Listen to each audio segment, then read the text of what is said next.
Buenas, hoy en el año 2 vamos a hablar de esa noche del 14 de abril de 1912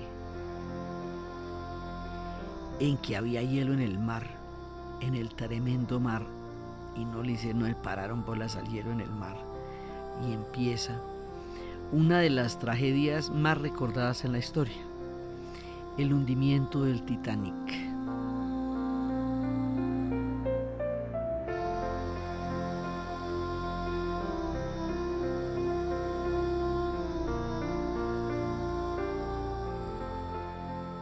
Cuando hayamos cruzado tú y yo el negro velo, el mundo impasible continuará su ronda, nuestra venida y vuelta le darán tal recelo como al mar si le arrojas un guijarro al suelo.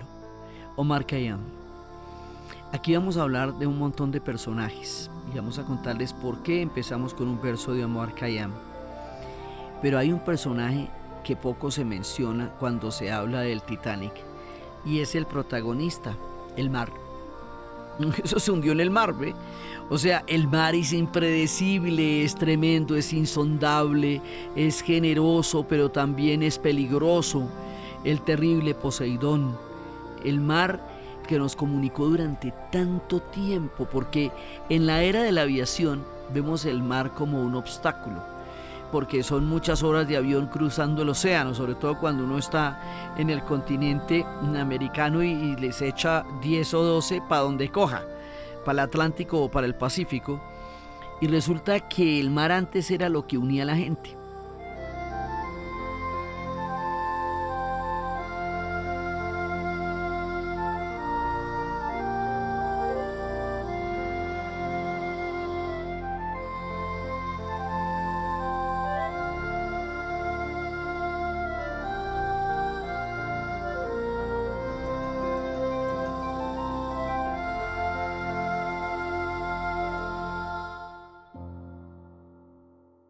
Estamos en la época de la navegación.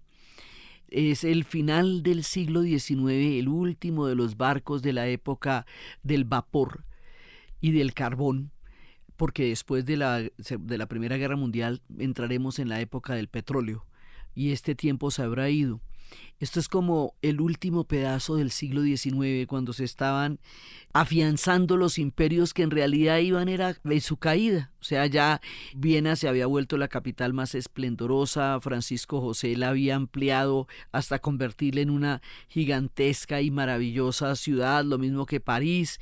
Pero toda esa gloria, todo ese boato, toda esa magnificencia y ese esplendor de los imperios solo llegó a ese nivel para hundirse, porque después de la Primera Guerra Mundial todos los imperios se hunden. Con el Titanic pasa algo por el estilo.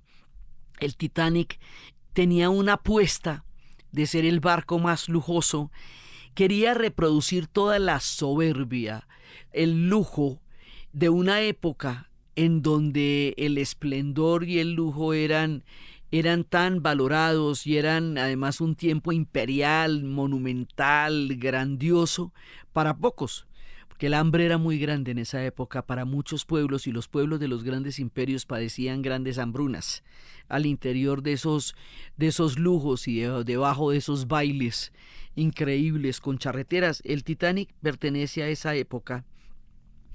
Y entonces significa también una cantidad de cosas. Significa, la rentabilidad ante todo. Esto iba a ser era un buen negocio y fue planteado como tal. Y el hecho de que eso se planteara como un buen negocio de navegación hace que le haya puesto más bolas a la rentabilidad de la empresa que a la seguridad del barco. No se les ocurrieron muchas cosas. Entonces, aquí vamos a empezar un relato que está lleno de relatos. Y uno de los relatos es que dicen que el pasajero más ilustre que viajaba en ese barco era un libro. Y era un libro que se había completado en 1911, después de 2 años de un trabajo intensísimo, súper fuerte. Era un libro que tenía los poemas de Omar Khayyam.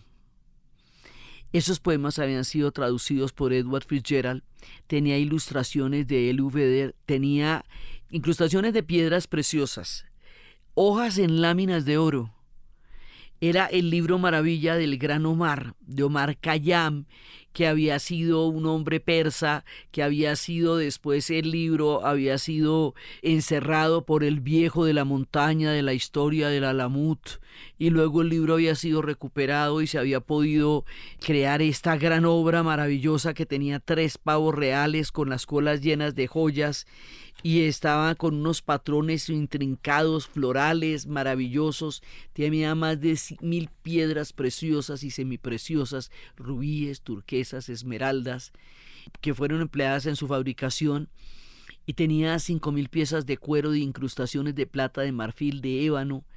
Y todo esto para ilustrar a Omar Khayyam, que además había sido secuestrado por el viejo de la montaña, el Alamut, porque se consideraba que Omar Khayyam había en sus versos cifrado claves crípticas de saberes ocultos que el viejo de la montaña quería.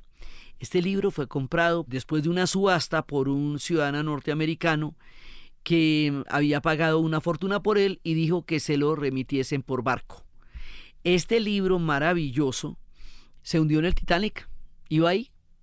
Por eso dicen que el pasajero más importante del Titanic era un libro. Esto está enmarcado con libros porque hay varios libros y novelas que nos van a dar la vuelta en esta historia. En 1898, un hombre de mar llamado Morgan Robertson había escrito The Wreck of the Titan, el hundimiento del Titán, y que narra todo el hundimiento del Titanic. Se llama El Gran Titán, ¿sí?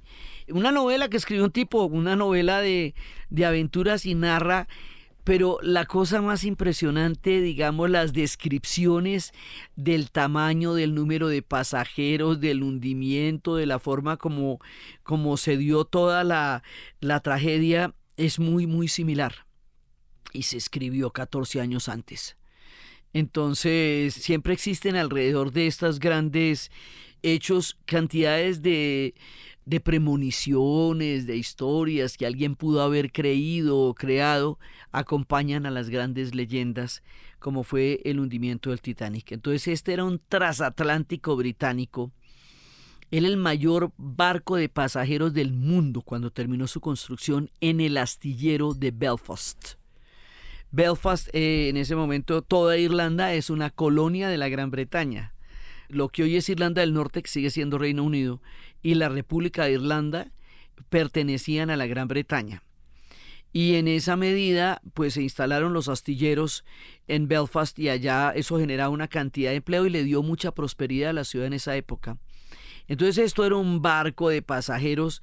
La pomposidad, la pretensión, la idea de que esto era lo último en guarachas, que esto no se podía hundir, que esto era la maravilla, es parte de lo que va a llevar a la ironía de la tragedia, ¿no? Este barco va a ser construido entre 1909 y 1912 en los astilleros de Hartland and Wolff en Belfast.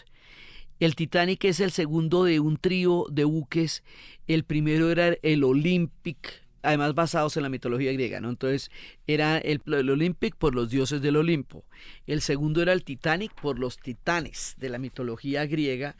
Y el tercero era el Britannic, que ya era de la compañía naviera White Star Line y que se conocía como el Class Olympic.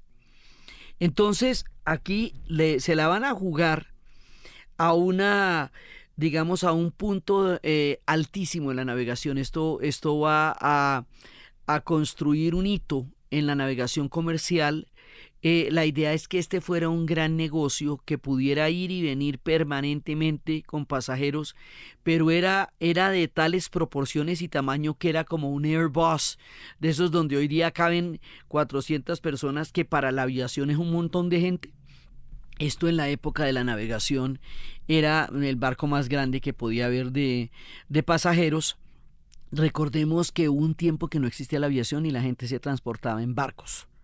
Entonces, pues esto es muy importante porque todavía esta era la forma como el mundo se comunicaba. Entonces, una tragedia de estas va a tener unas repercusiones difíciles de imaginar hoy, cuando la navegación no es nuestro referente fundamental para el transporte de las personas por el globo terráqueo, pero en esa época sí lo era. Entonces, entre los pasajeros estaban algunas de las personas más ricas del mundo y cientos de inmigrantes que iban en segunda y tercera clase. Esto nos va a demostrar además el clasismo, el desprecio por la gente, porque así como era de tremendo el barco, con todo ese lujo que tenía y con toda esa cantidad de comodidades, tenía gimnasio, piscina cubierta, biblioteca, restaurantes de lujo, camarotes opulentos para los de primera clase, tenía una estación de telegrafía superpotente para uso de los pasajeros y tripulantes, que era como tener hoy por hoy una estación de telegrafía. Era un lujo, la locura, ¿no? Era como llegar hoy y tener pues la zona del barco donde está el internet y usted puede sentarse a hacer comunicaciones y negocios, pero la telegrafía no estaba al alcance de todo el mundo. Entonces, que tuviera una estación de telegrafía en el barco para los pasajeros era como pues una cosa increíble. Entonces tenía todo esto, era lo más avanzado, digamos, en lo que era la fabricación de su casco, en las compuertas estancas, ya tenían las compuertas estancas que se activaban a distancia. Bueno, todo lo que tú quieras, oye. ¿Y sabe qué no tenía? Botes para todo el mundo. No tenía la seguridad, ni siquiera se podían imaginar que esto se pudiera hundir.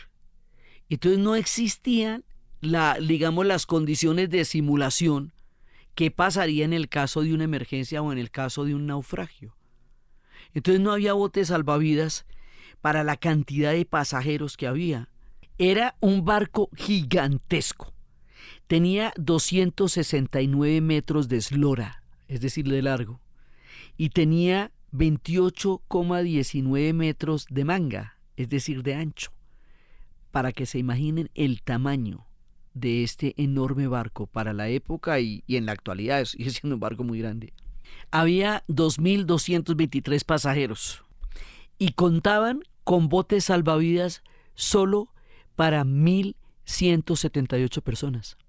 O sea, mire la cantidad de gente que iba a quedar sacrificada en el caso de un naufragio.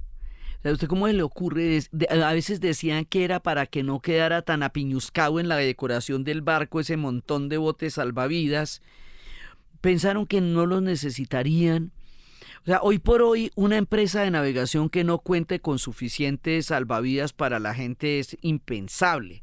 Si usted se va a montar en una lancha, le ponen un salvavidas a todas las personas que van en la lancha. Si hay 25 personas en una lancha, no se les ocurre ponerle salvavidas a 7. Sí, no, todo el mundo va. Pero en esta época no se les ocurrió eso. La seguridad nunca fue la idea. En la escala humana nunca fue la idea. La idea era el lujo. La idea era todo el despliegue de la revolución industrial, de la capacidad para generar estos grandes barcos, la futilidad de gastarse todo eso, la ostentación, el lujo, la talla imperial. ¿No? Estamos en la época de los imperios y los imperios se manifiestan con lujos y con grandilocuencias, ¿no? Por eso resulta la metáfora del hundimiento de los imperios, porque a los pocos años estallará la Primera Guerra Mundial y la Revolución Bolchevique, y cuando terminen eso no queda nadie.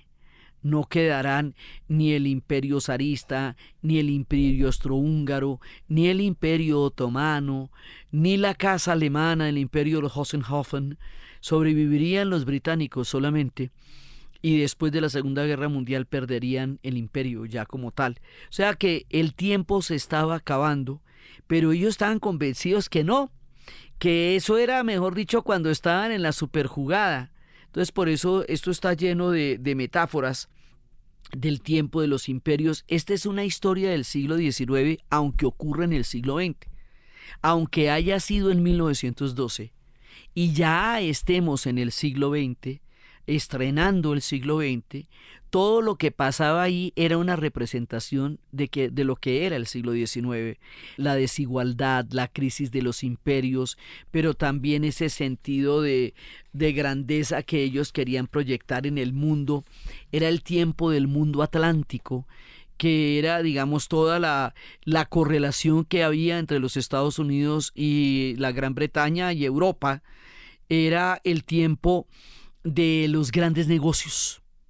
Esto era un gran negocio y por lo tanto fue construido como negocio, con una óptica capitalista que tenía como perspectiva la rentabilidad y no la perspectiva humana. O sea, eso no fue pensado para los seres humanos, no fue pensado con una perspectiva de que la gente tuviera una oportunidad en ese Titanic. Los que tenían las oportunidades eran los de la clase alta, que eran los que tenían esos lujos tan grandotes en ese momento. Digamos, ahora que se habla de la necesidad de la equidad en el mundo actual, el Titanic era lo más desigual que podía haber. ¿Quiénes iban en el Titanic, además de los millonarios y estas señoras con todas sus perlas y todo que hemos visto en las películas inglesas? Una enorme cantidad de migrantes. Como decíamos que a finales del siglo XIX, comienzos del siglo XX, 40 millones de europeos emigraron a América Norte y Sur. Entonces venían emigrantes, pero a pesar de lo que nos podamos imaginar, que eran irlandeses, pues sí, claro que habían irlandeses muchos, porque además esto fue construido en Belfast, ¿sí? Pero ¿sabe quiénes estaban ahí? Los nórdicos. En aquella época, Suecia estaba en la inmunda y se desocupó a tal punto que dicen que los suecos son tan liberados porque la gente que quedó en Suecia no era suficiente para poblar la nación. Y había que poner a 2 adolescentes tan pronto se picaran el ojo a tener muchachitos porque necesitaban tener una curva de población lo suficiente para poder garantizar la existencia de los suecos como país en el territorio escandinavo. Sí, eso se desocupó, por eso en Estados Unidos hay tantos que son los apellidos suecos, ¿no? Entonces Eriksson, Nordenson, había muchísimos nórdicos. Uno piensa en los pueblos europeos como pueblos opulentos. A comienzos del siglo no lo eran, sus imperios estaban cayendo, se rompían a pedazos, estaban al borde de 2 guerras mundiales y todas las estructuras que durante siglos habían mantenido la historia ahora se resquebrajaban. Era una época en que estaban todos para hundirse y no lo sabían. Esa fue la diferencia, todavía no lo sabían. Ahí había muchísimos ciudadanos nórdicos, había libaneses, se estaba disolviendo el imperio turco otomano, estaba empezando a hacer agua cuando lo llamaban el anciano enfermo de Europa. Y por lo tanto balcánicos también, pues bosnios, serbios, croatas, todos iban en ese barco, irlandeses, ¿cómo no? Ingleses, porque ingleses pobres también había, muchos ingleses pobres también había. Entonces, toda esta gente estaba abajo, en esas galeras del barco donde iba la tercera clase. ¿Por qué iba la tercera clase? Porque para la rentabilidad el pasaje de los emigrantes también era importante. O sea, no solamente era importante los megacostos que tenían para los millonarios ir en la primera clase, sino que también se necesitaba la masa de gente que iba en tercera clase. Eso formaba parte de los costos para que la empresa fuera rentable. Se necesitaba también todo eso. Entonces venían todo este montón de gente en este barco.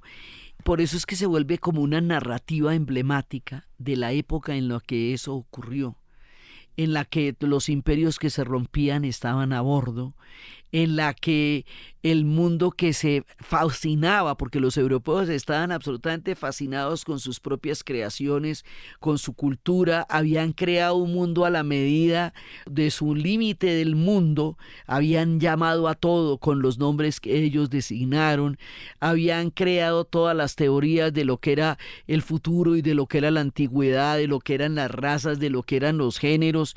Ellos habían definido el mundo. El solo hecho de la clasificación del lejano extremo y cercano oriente es con respecto a ¿qué? A Londres. Eso no es con respecto a Bogotá, ni a Buenos Aires, ni a Costa Rica, ni a México. No, eso es con respecto a Londres. O sea, lo que les queda cerquita, eso es el cercano oriente. Los que les quedan un poquito más retirados, eso es el medio oriente. Y los que les queda lejos, para allá, eso es el lejano oriente. Entonces esta gente se había inventado la geografía, la antropología y había definido el mundo. Imagínense el nivel de arrogancia tan serio en el que estaban. Y van y hacen este tremendo Titanic que era impensable que se hundiera y empieza a navegar. Era el último gran intento de la tecnología del carbón que en ese momento todavía era una tecnología muy importante. Inclusive había habido una huelga de los trabajadores del carbón, razón por la cual muchos barcos no zarparon y juntaron todo ese carbón para echárselo al Titanic para que el Titanic se fuera. Esto le habían puesto todos los juguetes a esto, todos los juguetes. Entonces resulta que este barco tan supremamente cargado de significado, sí, empieza a tener una travesía terrible. Esto empieza su construcción en el 1909. El 10 de abril de 1912, a las 12, zarpa el Titanic del puerto de Southampton, en Inglaterra, en el viaje inaugural, y va de Southampton a Nueva York, con sus 2.220 pasajeros de tripulación, y la idea era que iba a llegar el 17 de abril a Nueva York.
Entonces hace una vueltica porque no zarpa directamente. Hace una vueltica el 10 de abril a las 6:30, llega a Cherbourg, una pequeña ciudad en Francia. Ahí deja unos pasajeros, se dirige hacia Queenstown, una ciudad en Irlanda que hoy se llama Com, y ahí deja otros pasajeros, que son los que van a morir también. Y ahí hay un sacerdote y toma unas fotos de la tripulación y del barco. Esas fotos que toma ese hombre son las únicas fotos, las últimas fotos que nos quedan del Titanic, porque luego ya pues no se van a poder tomar más fotos. Entonces sale de Cherbourg, llega a Queenstown en Irlanda, llega a Queenstown, hoy Cop, se llama hoy, la ciudad que en ese momento se llamaba Queenstown se llama hoy Cop, y empieza la travesía. Hay una advertencia al capitán, se le dice: hay hielos en el mar, hay hielos en el mar. Y desoyen esa advertencia. ¿Qué significa que hay hielos en el mar? Pues que hay icebergs y que usted tiene que estar pilas, porque pues el barco puede chocar contra un iceberg. Esa advertencia no va a ser oída sino cuando están a 1 minuto de chocar con el iceberg. Entonces chocan. Estamos hablando del 14 de abril de 1912 a las 11:40 de la noche, que es cuando el Titanic choca con un iceberg. Entonces, hasta el 15 de abril a las 12:40, el capitán Smith ordena destapar los botes salvavidas y empezar a evacuar a las mujeres y a los niños. Entonces empiezan a mandar toda clase de auxilios. A las 3:30 de la mañana llega el Carpathia, pues estaban bastante lejos, han oído la orden de auxilio y llegan hasta esa hora. Se dirige al lugar, llega a las 3:30 de la mañana. Llega a las 3:30 de la mañana el Carpathia. Y empiezan a lanzar el primer bote salvavidas. Hay una cantidad de inconsistencias acá. Los botes salvavidas podían tener capacidad para 60 personas, pero el primer bote salvavidas sale con 28 personas, a pesar de tener capacidad para 60. ¿Por qué? Porque el capitán está seguro de que el barco no se va a hundir, que puede aguantar hasta que lleguen todos los demás barcos a rescatarlo, que no hay necesidad de evacuar toda la capacidad de la gente que está ahí. O sea, no hay botes suficientes, pero los botes que tienen no llevan el cupo suficiente, sino un cupo muchísimo menor del que pueden. Sí, entonces esto sí es una serie de eventos desafortunados como Lemony Snicket, o sea, porque todo se conjuga, no le paran bolas a la advertencia de los icebergs, no llevan el número suficiente de la capacidad de los salvavidas, no hay suficientes para la gente, y el Titanic se hunde en menos de 3 horas. Y eso no lo había calculado nadie. Pensaban que iba a aguantar. Pensaban de todo menos que se fuera a hundir. Entonces, en 3 horas se hunde el Titanic. El Carpathia parte hacia Nueva York con 705 sobrevivientes. Llega el 18 de abril y empiezan después las investigaciones, qué fue lo que pasó de parte de los Estados Unidos, de parte del Reino Unido, y empieza todo el horror de la tragedia porque van a morir 1.517 personas. De esas 1.517 personas, vamos a ver cómo habían por clases sociales y va a ver la diferencia. Había 329 pasajeros de primera clase a bordo, 199 sobreviven. Había 285 pasajeros de segunda clase a bordo, 119 sobreviven. Había 710 pasajeros de tercera clase a bordo, 174 sobrevivieron de 710. Eso nos va diciendo las condiciones de seguridad en las que usted viajaba en el barco. Había 899 miembros de la tripulación a bordo, 214 sobreviven. O sea, y había una cantidad de gente, porque como esto tenía gimnasios y tenía spas y tenía de todo, o sea, había muchísima gente trabajando en ese barco. Esto generaba también una gran cantidad de empleo. Entonces el capitán se hunde con el barco, pero el capitán pues sí, claro, eso es lo que le toca. O sea, no vamos a decir que no se hunde. A un capitán le toca hundirse con el barco. El capitán es la mayor autoridad del barco, puede hasta casar gente, es el que oficia un matrimonio en el mar, es toda la autoridad del mar. Entonces a él le toca hundirse con el barco y se hunde con el barco, pero toma una cantidad de decisiones equivocadas, ¿ve? Entonces lo de los salvavidas, lo de no pararle bolas a lo de los icebergs, hay cosas como que el tipo que tenía, es que es absurdo, el cajón donde están los binoculares, se fue con las llaves del cajón, no había binoculares, me han dicho, ahí hay una cantidad de cosas que no se compadecen con el lujo, con todo ese boato que hemos dicho, con todas las condiciones que se hablaba de que era el barco perfecto. No era el barco perfecto, no era un barco para la gente, era un barco para la empresa. Entonces el Titanic se hundió y la culpa se le van a echar al hombre que era el dueño del barco, ¿sí? Él es el que va a tener como toda la responsabilidad y es el que va a vivir en el ostracismo. Él se salvó y vivió en el ostracismo, y además salvarse en esa época siendo hombre era gravísimo porque se supone que eran las mujeres y los niños los que debían salir ahí. Hay historias legendarias como la de Molly Brown, que después sería un musical, porque fue una mujer que a bordo de una de esas lanchas, de esos botes, el que estaba conduciendo el bote no pensaba salvarse y no tenía idea cómo salvar a la gente, y cuando vieron las luces del Carpathia, él decía que no, que eso no era un barco, que era una estrella. Dijo, no, quite, yo voy a tomar el mando de esto de aquí en adelante, eso es un barco, vamos para allá y nos va a rescatar. Molly Brown salva una buena cantidad de gente que iba en la embarcación. Ella se hace líder, sobrevive a varios naufragios, porque también hay personas que han sobrevivido a varios naufragios en ese momento, y ella va a ser un personaje legendario. Entonces, Frederick Fleet, uno de los miembros de la tripulación que fue el primero que alertó sobre los icebergs, él sobrevivió, él fue rescatado y sobrevivió. Y pasa todas las historias de toda la gente, que los que se quedaron en Queenstown, que se salvaron del hundimiento del Titanic, los que se subieron, que compraban, digamos, la acción para un naufragio, el libro del Rubaiyat, que se hunde en lo profundo del mar, la historia del The Wreck of the Titan, que es esta novela escrita antes que describe casi con lujo de detalles lo que habría de ocurrir en la tragedia del Titanic, y esto se vuelve una leyenda tenebrosa. Empiezan las investigaciones y durante mucho tiempo no lo van a encontrar. El 1 de septiembre de 1985 los científicos del Woods Hole Deep Submerged del laboratorio de Massachusetts van a empezar la investigación para la explotación del mar y van a dirigir una expedición para localizar los restos del Titanic. Dicen las malas lenguas que en realidad, como estamos ya en la Guerra Fría, eran buscando un par de submarinos nucleares hundidos. Pero el asunto es que encuentran los restos del Titanic y los submarinos nucleares hundidos, moñona, le tocan todo al tiempo. y Valery y su equipo empiezan a utilizar la tecnología que ya para 1986 existe para sumergirse en aguas profundas, porque antes no podíamos ver esto, no teníamos cómo, para explorar los restos.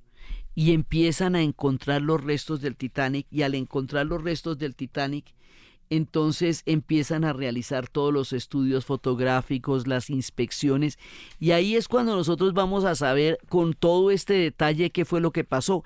Pero estamos hablando de 1985, mira que, y 1986, cuando ya vamos a tener la idea de lo que pasó. Fíjate que en 1912, de 1912 a 1985, nosotros no vamos a saber qué pasó con el Titanic. Entonces, aparte de toda la tragedia, se une el misterio de no poder entender cómo una cosa de semejantes proporciones y expectativas se va a hundir de esa manera y va a morir tantísima gente allá. Entonces, la leyenda del Titanic, el Titanic es un hecho narrativo. Es un hecho narrativo porque aparte de todo el impacto que surgió, aparte de la época cuyo final protagoniza el naufragio del Titanic, aparte de todo el siglo XIX que se hunde con él, aparte de todo eso, va a generar unas narrativas absolutamente impresionantes. Entonces, estos son los hechos. El Titanic se hundió y en 1985 supimos por qué. Pero el chisme es lo que lo hace tan interesante, porque toda la narrativa que van a construir, había un museo en Londres, a las orillas del río Támesis. Yo tuve la oportunidad de verlo en 1996 y se llamaba el Museo de Imágenes en Movimiento, The Museum of Moving Images. Y ese museo nos contaba absolutamente todos los pasos que se recorrieron para llegar a inventar el cine. Entonces empezaba desde la capacidad de la retina para poder retener imágenes que están más allá del tiempo en que la retina está en contacto directo con la imagen. Está todos los tratados de óptica, de luz, están los hologramas, está la fotografía, los intentos de recuperar la gente en cera de Madame Tussauds, todas las fuerzas que han hecho la ciencia y la óptica por mantener y poder retener la imagen humana, las imágenes en movimiento, el cine como protagonista del cine mudo, el cine político, que era el cine de Eisenstein. En uno de los, había como un vagón donde estaban mostrando el cine político, la masa como protagonista del cine, luego el cine sonoro, la televisión, luego la censura en el cine, la comedia. Era un museo maravilloso.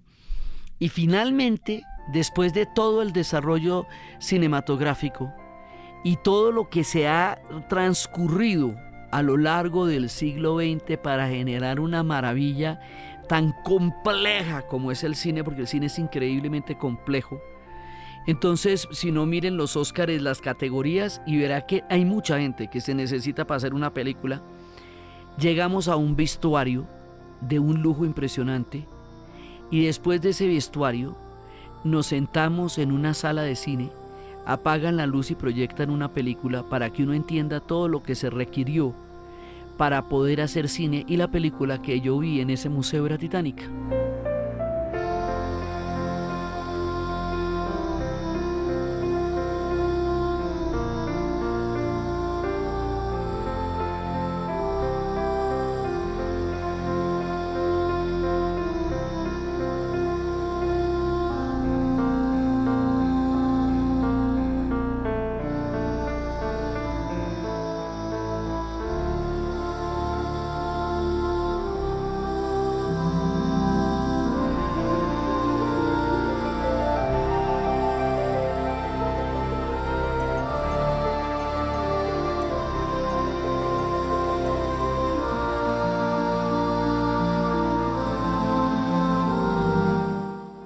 Y resulta que Cameron se hace una mega recontraproducción de Titanic La cosa más impresionante, con Leonardo DiCaprio, con Kate Winslet, con la banda sonora maravillosa de Celine Dion, con toda la reconstrucción de época, con la historia de cómo a las mujeres las vendían en esa época, porque la chica de Titanic, la familia la tenía a un postor que era un hombre capaz de darle un futuro económico a ella y a su familia en esa época, y eso lo va a criticar muchísimo Jane Austen.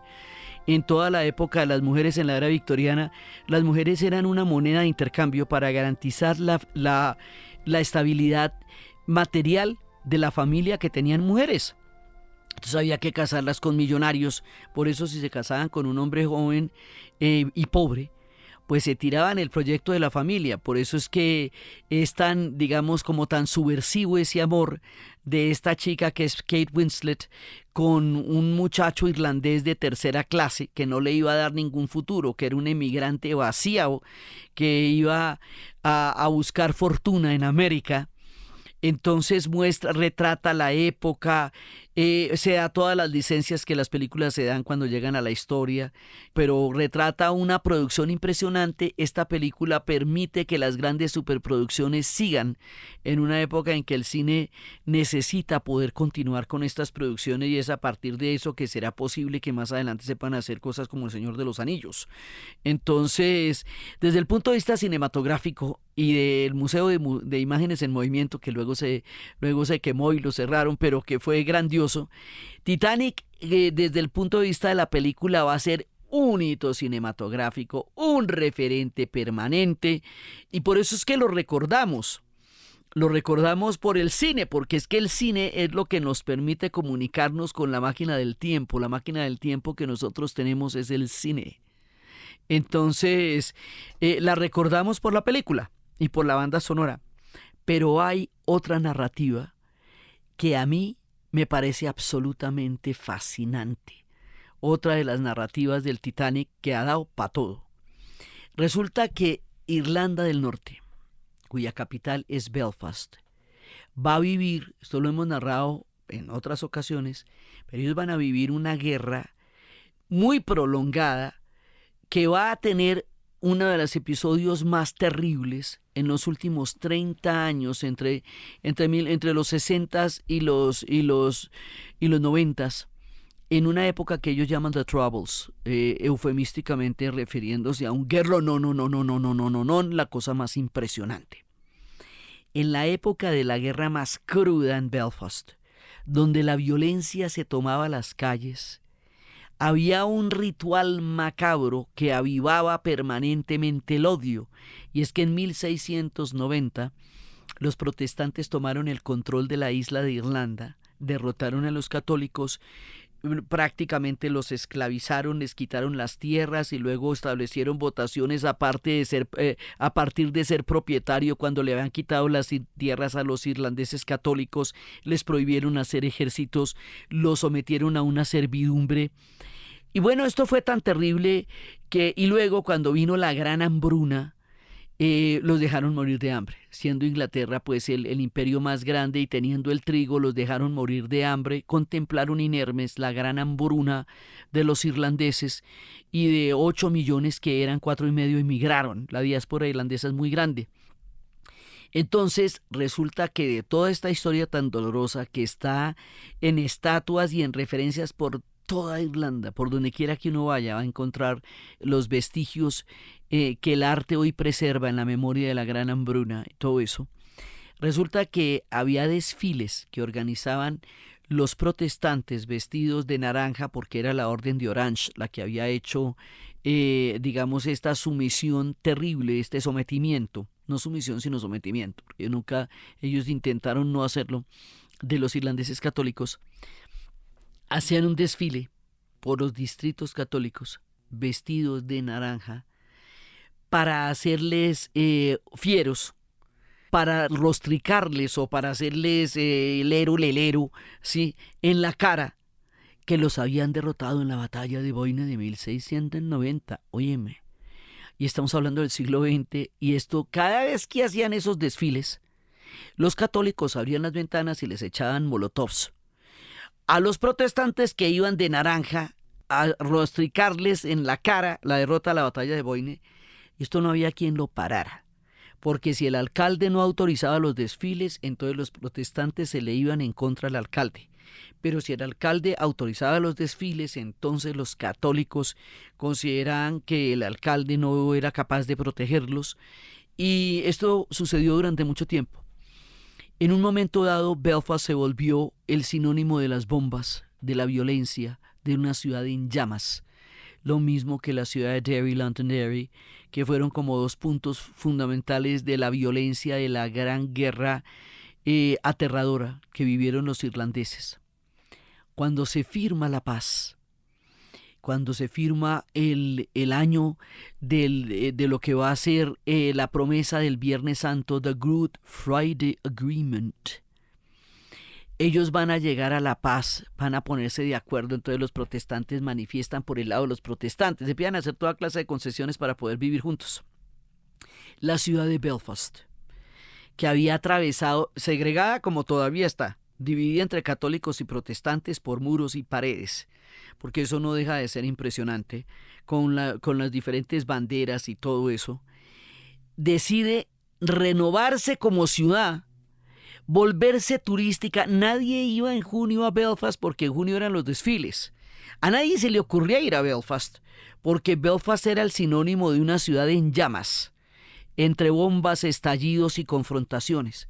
Y resulta que la ciudad de Belfast decide abrirse al turismo, decide empezar a vivir de otra manera, y se les ocurre una cosa que a mi manera de ver es genial. Van a hacer un museo del Titanic gigantesco, ahí mismo donde quedaban los astilleros.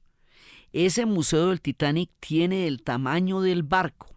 En toda la parte de abajo sumergida, donde iban la segunda y la primera y la tercera clase, hay unas gigantografías que uno la ve bajando por las escaleras o por un ascensor transparente, y ahí están las fotos de los obreros, de todos los obreros construyendo el Titanic. Muestran las jornadas de trabajo, cómo ensamblaban el barco, cómo lo hicieron. Arriba, en la primera clase, hay unas reproducciones de toda la madera de cedro, de todos los sofás, de las lámparas, de las arañas, de los tapetes, de la champaña, de las copas, de la cristalería, de todo lo que era el Titanic. Hicieron una copia de lo que es el Titanic, porque lo más divertido es que el museo no puede ser del barco porque el barco se hundió. Entonces hacen una copia de todo lo que fue el Titanic, pedazo por pedazo, ¿sí? Para darle a uno una dimensión, porque es que el museo se ve desde lejos, porque es absolutamente gigantesco, con una tienda del museo donde venden todas las cositas que tú quieras del Titanic, todo el merchandising de eso. Y resulta que cuando yo tuve la oportunidad de volver a Belfast para celebrar los 20 años de la firma del Good Friday Agreement, de la firma de la Gran Paz en Irlanda, esa firma no se pudo hacer en el castillo de Stormwood, que es donde se firmó y donde se gestionó y donde se pactó, porque había una crisis de gobernabilidad en ese momento entre católicos y protestantes. Está tan bien ensamblado el acuerdo de paz que sin los católicos no pueden gobernar los protestantes y sin los protestantes no pueden gobernar los católicos. Eso es un ensamblado así como un tejido.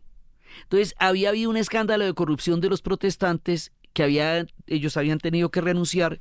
Todos los católicos no podían gobernar sin ellos, porque no pueden gobernar sino juntos. Eso fue, digamos, como uno de los grandes logros del acuerdo. Total, en el castillo de Stormwood no se puede hacer la gran celebración de los 20 años del acuerdo de paz, sino que se hace en el Titanic. Entonces nos tocan estos súper recontrasalones, gente de todas partes del mundo hablando de la paz y celebrando la paz y compartiendo las experiencias de todos los pueblos que hemos vivido tantas cosas para poder entender un concepto tan poderoso y tan importante como la paz. Eso lo vivimos en los salones del Titanic.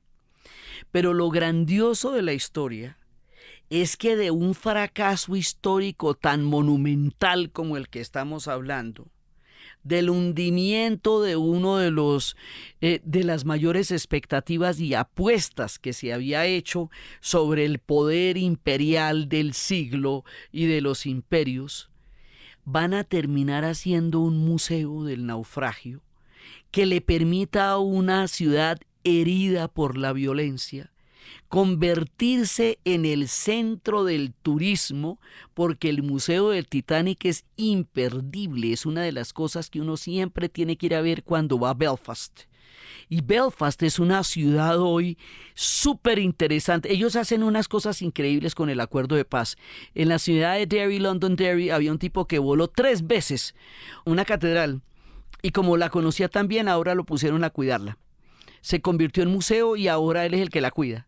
Entonces, bueno, ya se pensionó, pero la cuidó durante mucho tiempo. Entonces, ellos resignifican todo. Los irlandeses son fantásticos en el arte de la narrativa y convierten este naufragio en la narrativa de su mayor atractivo histórico y le dan todo el brillo a una ciudad que solo conoció la desolación, las llamas, la miseria y la guerra, para ir a ver un fantástico y sensacional museo del Titanic, tan grande como el Titanic era, tan gigantesco como el Titanic era, y nos enseñan cómo la narrativa puede rescatar la historia aún de los naufragios y de los fracasos.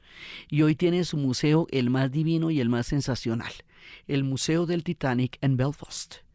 Entonces, el hundimiento del Titanic ha dado toda clase de narrativas en el cine, en las imágenes del movimiento, en las recuperaciones de los pueblos que han atravesado las duras pesadillas de la guerra, en las reflexiones, en la poesía, en la pintura. Esto es un hecho narrativo. Es un hecho metafórico y es uno de los grandes hitos de la historia del naciente siglo XX, donde terminaba entonces el siglo que se había regodeado en la grandeza de los imperios que habría de llevarse el tiempo y el suicidio de la razón de la Guerra Mundial 2 años después del hundimiento del Titanic. Por eso en el año 2 les hemos traído esta historia y sus narrativas y el capitán y los icebergs y la gente de la tripulación y la gente, los millonarios en primera clase, los emigrantes en la parte de abajo del barco, una noche oscura llena de hielos donde tiene lugar el comienzo de nuestro relato.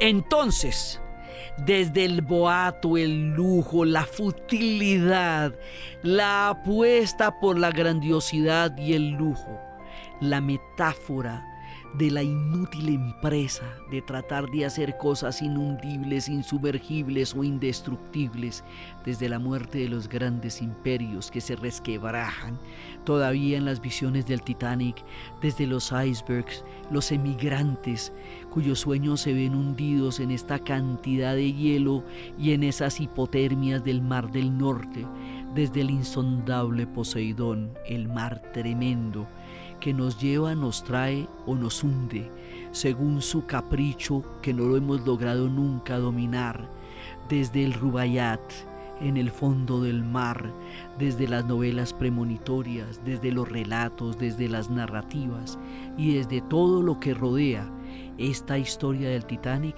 en la narración de Ana Uribe. Y para ustedes feliz día, cualquier día que este sea, que este va a ser histórico.